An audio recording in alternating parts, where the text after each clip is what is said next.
ko'rsatkich. Endi ha, gollar borasida bundan yaxshiroq bo'lishini, chempionimiz gollarga boy o'tishini istaymiz. Ammo hozircha raqamlar agar umumiy solishtiradigan bo'lsa, Navbahorlik jamoasining bu ko'rsatkichi yomon emas, yaxshi hisoblasak bo'ladi.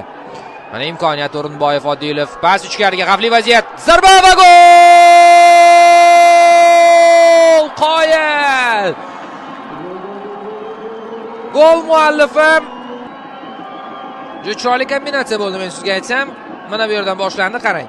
Odilov qabul qilib oldi, bu Zabihullo O'rinboyev. Bu berdi, hammasi joyida, ofsayd yo'q.